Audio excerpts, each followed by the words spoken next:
All right, we got old horror movies. You know, as much as I love them, horror movies nowadays just don't hit the same.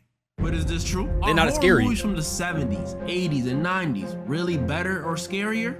Well, Oh, you found him through that? We'll find out today. What's up? Today, ladies and gents, I'll be going over a few horror movies from back in the good old days. Why does Shorty not have a shirt on? Figure out how well they hold up. Some anime but recommendations? To answer that question, are retro or vintage or old horror I need to know what you've movies watched so far, better? Noah. Are they? I'd like to know. All right, then, Joshua. Have a good night, bro. And in the end, I'll go over one of the oldest horror movies ever to see how it holds up over a century hell? later. Yeah, a century. And the first 100 one I years got ago up is is called crazy. Slumber Party Massacre.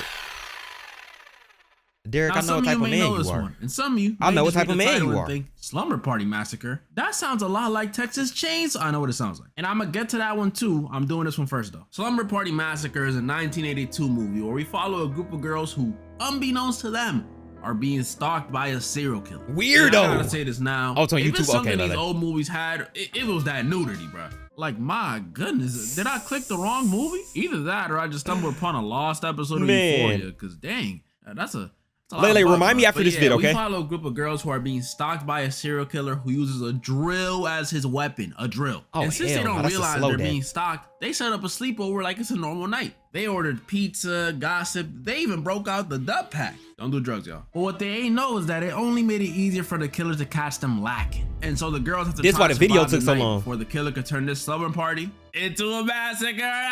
And I'm gonna keep it a buck. I've only seen this movie once, but I think this movie holds up. I think it does. The characters are likable and realistic. Yo, what's which good, you can't Adrian? say about every single horror movie. Like, they're not just some no personality dummies who are just there to die. The killer is actually scary. I mean, have y'all ever seen a dude whose main weapon is something you can only find at Home Depot? Like, what? And then they even I have some really funny feel like moments. they It's a all good could take movie. him. I mean, this is 1982. This is the same year Thriller came out. Of course it's gonna be good. And I know it's not the massacre horror movie people usually think about, but I just wanted to show this one some love because I feel like nobody talks about it. Okay. And don't worry, I'm gonna get to the one you're thinking about. But first I gotta talk about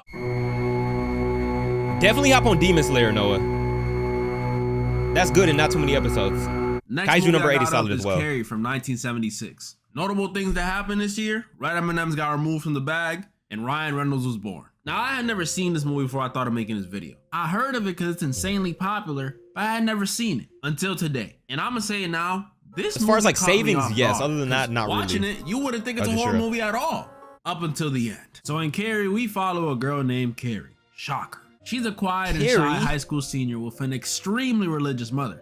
I'll get to that in a second. Who's sort of an outcast at school. She gets bullied, like, a lot. And we I see do how need to bad tap this in bullying more, though. gets when one day while they're in the locker room, and I'm sorry, I know I'm still introducing this one and I said it with the last movie, but these old movies really had that nudity. Like, I can't even show a single clip of this locker room scene because it's Dog. just straight Tata's butt and bush, bro. You know that's how they rocked it back then? Y'all gonna have to start questioning your grandparents because why were they so freaked out? But yeah, as I was Some saying, we goons. see exactly how bad I've not the watched bullying Mighty gets Nine. when one day while she's Is in it the good? locker room taking a shower, Carrie out of nowhere gets her first period. And since her mom never told her what a period is, again, I'll get to that in a second, she starts tweaking. And instead of What? helping her while she panics, all the other girls in the locker room just start throwing tampons and pads at her. What Man, the I heck? know I said What? this before when I went over the black phone. All bullying is bad, but some of these bullying gotta be the dumbest shit I have ever seen. How you gonna bully a girl for something y'all all do?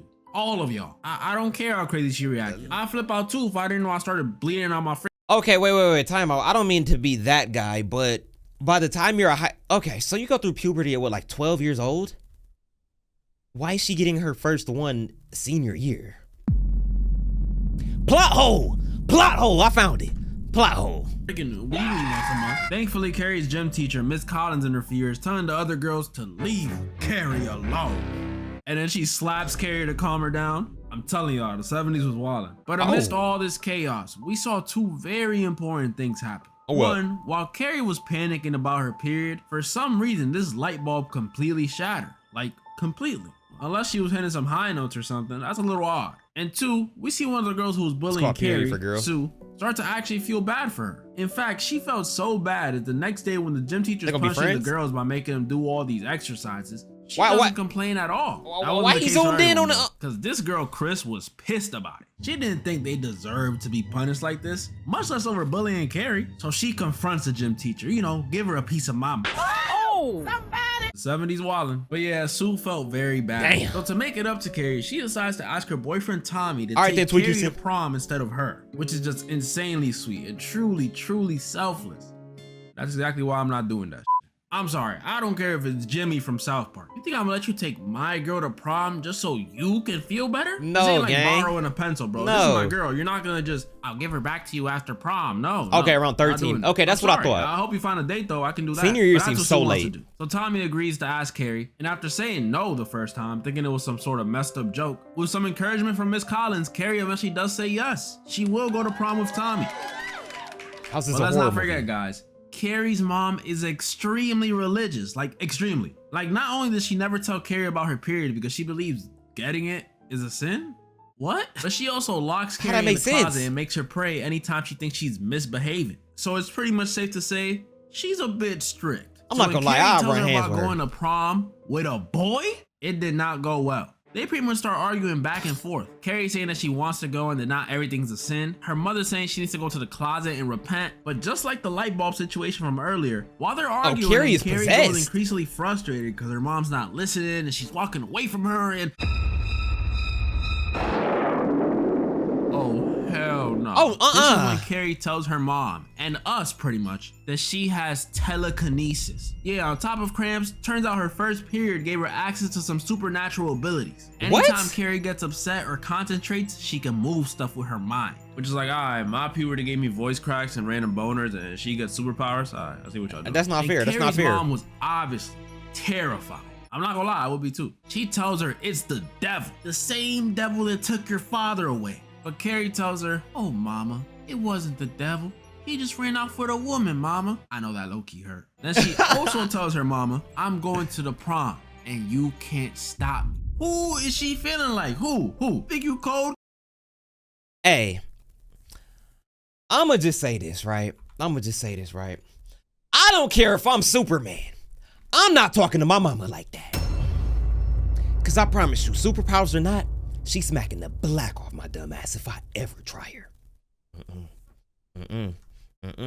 Nah, I'm not trying Mama Cho like that. I promise you I'm not. Carrie, you know you cold, Carrie. And so Carrie was going to the prom. We even get a cute montage of her and Tommy getting ready for the prom in their own ways. Carrie makes a dress and learns how to do her makeup. Tommy goes with his friends to get a suit. I'm telling you, you really forget this is a horror movie. You see Carrie all excited to go. Her mom is obviously still being a negative Nancy the night of, saying everyone's gonna laugh at her and freaking hitting herself. All right, calm down, lady. But Carrie just sits her down using her mind powers and leaves. And then Carrie and Tommy arrive at the prom. Honestly, and not yes. only is this the They did. beginning My of mom the definitely end, would. But this is also where it gets a little sad for me. Not because of anything Tommy did. No, him and Carrie actually had a blast. Carrie talked with Miss Collins, who was very happy for her. Why does it get sad?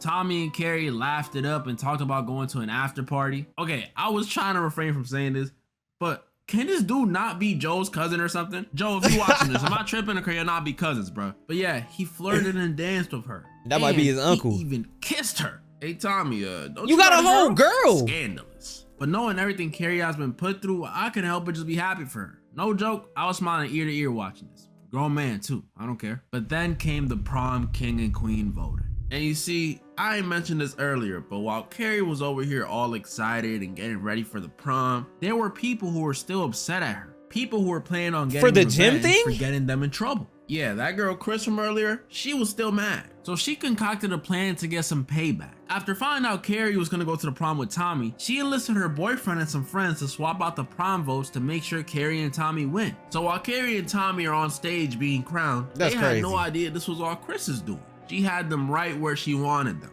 And Licking what the makes lips this is worse is OD. that not only did Sue arrive to the prom and see what was about to happen and fail to stop it, Put the biggest but belt on if you you. thought Carrie was happy before, she was happier than ever now. All that bullying, all that time being an outcast, it was over. She was finally being accepted by her peers. This was probably the happiest moment of her life. And they finna snatch it from her, and I promise you, she probably finna slime out everybody.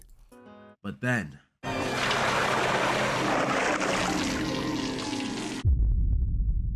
Chris spilt a bucket full of pig blood on Carrie. And as Tommy's outraged Oh, and that's confused OD. about who could have done that to Carrie, that very same bucket drops down and kills Tommy? I know that sounds crazy because it's a freaking bucket, but this really killed him, y'all. Kill count said so. After being humiliated once again, having her prom day literally killed in front of her, and being laughed at once again, kind of like her mom said earlier. Why are they Carrie's final straw. He just died! He just died! Oh no, oh no, oh no. Horror starts. Carrie closes all the doors, changes the lights to red, and proceeds to murder everyone at the prom. Everybody. And I mean everyone. Yeah, I believe She uses a fire hose full pressure to mow down some kids with water. Uses the water from that same hose to electrocute the principal and some other people, which starts a fire. She even kills the one person who always had her back, Miss Collins, by crushing her. This is so messed up, and honestly, sad. Because watching this, I want to be happy for Carrie. Oh, that's ridiculous. We see how she's been treated by her classmates in the school in general. So seeing her get some payback, it feels a little nice. Felt good. But bro, this is overkill. Everyone deserves to die. Everyone? What if like the janitor just walked in? Valid crap. I can't even call this a valid crash out. Because bro, you telling me I'm going to senior prom. I'm probably more worried about my prom date. And I ain't care about voting to begin with. Because some capital D for doofus decides to fuck with the wrong girl, I gotta die? She should have just crashed out on her apps. Like, bro, do you realize how many innocent civilians she's caught strays? I don't like that. And for a second, they pushed him to the edge. And y'all wanna know what makes this worse? All that laughing we saw everybody doing wasn't even real. Like, yeah, some people were laughing, like the bullies and stuff, but majority of the people, and especially the teacher, were not laughing. It was just in Carrie's head because she was done. That means Carrie left a bunch of innocent people, including Miss Collins and Tommy's body, to be burned. My lord. That shot of her walking through the fire was cold though, I'm not gonna lie. But it wasn't even over there. Because after Carrie leaves the prom, leaving it on fire, not only do we see her kill Chris and her boyfriend by blowing them up after they try to run Carrie over. See, this one I ain't mad at. This one was deserved. But we also see Carrie arrive home. And I thought with the way Carrie was moving at the prom, she was just gonna walk in and blink down. I thought so too. But no, that song was a banger, Noah. She goes upstairs, and after washing all the pig blood off, she actually goes to her mom to hug her. I know you just massacred your whole school, but poor Carrie, man. She just had a moment, y'all. It was a moment. But her mom, after the whole telekinesis and going to prom with a boy stuff, must have not been in the bestest of moods. Either die here or live long enough to become a villain. She should have killed her when she was born. All right, mama. I don't know if that was very nice. Carrie's mom stabs Carrie. So dog! Period is a sin, but not this. Mind you guys, she was gonna do this regardless. Don't think she's doing this because of what happened at the school. No, she doesn't even know that. She was hiding behind that door like a weirdo before Carrie went up the steps. Carrie, with no other choice but to defend herself, starts using her powers to throw knives at her mom. Oh my God. Oh my. And not just like 2 or 3, the whole cabinet, essentially making her hit the same pose as the St. Sebastian statue in her closet. Oh my goodness, you know that gotta hurt. Or at least you think it would. It looked like Carrie's mom was enjoying it with all that moaning she was doing while it was happening. She was getting turned on? I guess it's been a while. And that kills Carrie's mom. Like, she's dead. Kill count said so. Wait, a stab through the hand killed her? You know what? This one ends with Carrie and her mama dying after the house starts sinking into the ground because of Carrie's psychic abilities. Yo, it was good, Deku. She freaked out after she realized she killed her mom. R.I.P. Carrie, man. You did a little too much. Rest in peace to Carrie. She got hit by some pig blood. You went through a lot. And we see Sue, the only survivor of the prom night, visiting Carrie's grave to pay respects. Oh, man. That's kind of sad. Oh, shit. And I know I just talked about this movie crazy. As you can tell, I think it holds up. But that's not even the oldest movie I really wanted to go over this video. But before I get to that one, is there like a Carrie 2? Cause I'm talking like the one dude off of Wild Rugrats or whatever. What do you mean she came up from the dead? What do you mean? Oh hell, burn the whole town. Nuke that muff. Nuke it. Opium slat type shit. Now this is the real massacre people remember. This movie came out in 1974. Notable things that happened that year. I might have to tap in on that. Was created. and he has had Mexican girls in a chokehold ever since. Alright, so in Texas Chainsaw Massacre, we follow a group of 5 friends in the middle of a trip. And before you say typical, this is like one of the first movies to do this, okay? You're watching sliced bread be made. But yeah, we follow a group of 5 friends who are on a trip somewhere. We got Sally, who's like the main girl, you know, she be chilling. Her boyfriend Jerry, who on Wikipedia says is supposed to be somewhere between the age of 17 and 22. No, hell no. Like, yeah. If he was doing math. No, this nigga is like 50 years old with the whole 401k and pension. You telling me he's 17? Crack crazy. Whatever he was doing back in the 70s, crazy. Since the day he was born. All right then, Coco, have a good night. That's an insult to 27-year-olds, bro. He's more like 36. Then there's her best friend Pam, who's really into astrology, which I'm not even gonna say anything about. I'm just saying, if you gonna judge me and see me differently and hate me for the day I was born, then just hate me for where I'm from and my skin color too. You might as well. That's all I'm saying. I can't control I'm a Gemini. Then there's her boyfriend Kirk, you know, he's there. And then and I feel bad for saying this, but the most annoying character in the movie, Sally's disabled brother Franklin. I know he's in a wheelchair, but I'm sorry, bro. This dude is annoying. I'm taking Jimmy over him. We follow them while they're on the way to an old family home after visiting Sally's grandfather's grave. You have haste fast testing Tuesday? They What's run that? into some very peculiar people.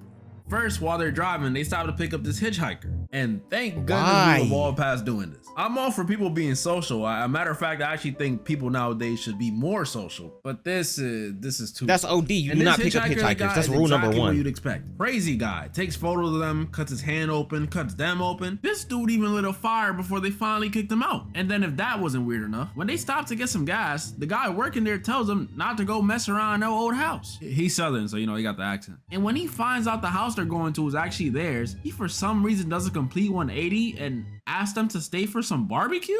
Huh? This guy turn around. Whole trip canceled. The strangeness of this guy and the other guy goes far deeper than some gold dig. There was something sinister going on in the backdrop. But by the time they got to the house, they forgot about those 2 dudes. It was time to have fun, baby. I'm not gonna act like it was the nicest spot, you know, judging by them cracks on the wall. It definitely wasn't. But they were having fun. They were all having fun. Hey, it was cracks in the wall and they was trying to get cracked. That's all I gotta say. And well, everyone except Franklin, who they left downstairs in his wheelchair, listening to them running around and having fun upstairs. He's annoying, but even this is messed up. Everyone else was having fun though. They was having fun. That is until Pam and Kirk decide they want to take the fun outside to this watering hole. But when they go out there, they don't find a watering hole at all. They find a house. And this must have been where that white guy in horror movie stereotype started, because instead of, you know, turning around, Kirk says, "We better go check that out." And that's exactly what they did. They get to the house and things were off. First, they find a tooth, like a human tooth, right on the front porch. And this dude, Kirk, picks it up. Ugh. Not only are you dumb, but you nasty, bruh. And to make things more concerning, when this dude Kirk goes inside, he sees animal skulls and hears pig noises coming from this room. I better go check that out. But you tweaking, leave! Kirk goes to check out the noise. And then Leatherface comes out and kills him, and in a gruesome way too. I don't even feel bad. I don't even feel bad, bro. And it caused him to convulse. Ugh. And let me go on a little tangent about this, because this dude used to scare me crazy. Big dude with a chainsaw wearing a face on his face. I used to piss myself just thinking about it. But watching this again, yeah, this dude does kill people, but he's sort of that's nasty, Vessel. Like, every time he runs into people, it's less of a "I'ma kill you" and more like a "ah shit, now I gotta kill you." Like, when was the last time you see Michael or Freddy sit down and reflect after killing someone? Busted teeth. Don't get me wrong, he still is scary. I mean, he's still wearing someone's face. Yeah, this was natural selection. And he would murk you if you step into his house. But I remember watching this when I was younger, thinking Leatherface was the scariest part about this movie. But no, not completely. The scariest part is yet to come. What is it? People keep coming into the house, first Pam, who almost makes it out, but Leatherface catches her and puts her on a hook. Ugh, oh my. Is this where Dead by Daylight got it from? Then the old looking young guy, Jerry, who came to look for his friends only to get caught. The last 2 who remain are Sally and her brother Franklin. And you know, since they kinda gotta go make sure their friends are alive or whatever, they go out to look for them. But then they hear something. Franklin is cooked, bro. Oh! Why did that get me in real life? Leatherface comes out and kills Franklin too. I'm not that mad at that one. But again, like I said, he's still not the scariest part. When it gets scary is after Sally runs away all the way back to the gas station to see if she can find some help, she encounters the worker from earlier, and after asking him to help her and seeing him come back with a rope and a bag, she realizes He's an accomplice. They're in cahoots. Yeah, the gas station guy, Leatherface, and not just them two, but the hitchhiker from the start are actually a family of cannibals. Yeah, I know. The hitchhiker, really? Who would have thought? And to me, this dinner scene after they kidnap Sally is the horror of Texas Chainsaw Massacre. What the hell? Tied up in a chair made of people on some Ed Gein stuff. Then across from you is a table of dudes who are doing a try not to laugh with your suffering. That's some scary shit. And what scares me even more about this is, you know you can't reason with them.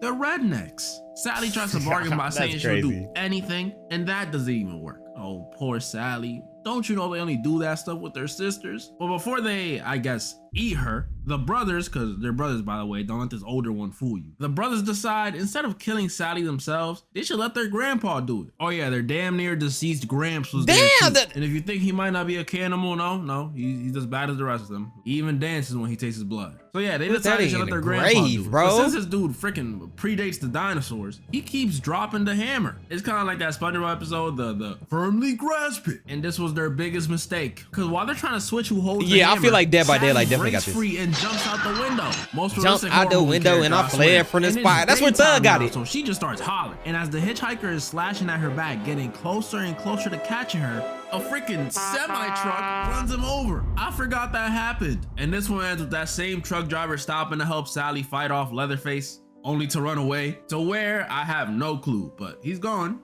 He's gone. And luckily, a pickup truck this time stops to save Sally just in time. Hey, maybe hitchhiking ain't so bad after all. Leatherface seems happy about it with that dance he's doing. Yeah, this one holds up too. It's a classic. I'm sorry, it's a classic. And now for the final. Trying to let the sub emote, but it's just not working. Of the video. And the movie I chose. I would have to see why. It's something y'all gonna remember. Truck Coon strikes again. Nosferatu. Oh, this shit from SpongeBob. I know y'all recognize this guy. Nosferatu. First time I ever seen this dude was the same place most of y'all seen. On SpongeBob, yes, singing slasher episode. And I remember covering my eyes when he would pop up at the end. This guy scared me, genuinely. So when I found out he was in fact real, like he had his own movie and SpongeBob ain't make him up, I put off watching it for years. I would until too. Like 2 weeks ago when I remembered it, Googled it, and found out, bro, this movie's over 100 years old. 1922. This junk was probably shot in like. Put that into perspective, when this movie came out, Queen Elizabeth was in her 40s.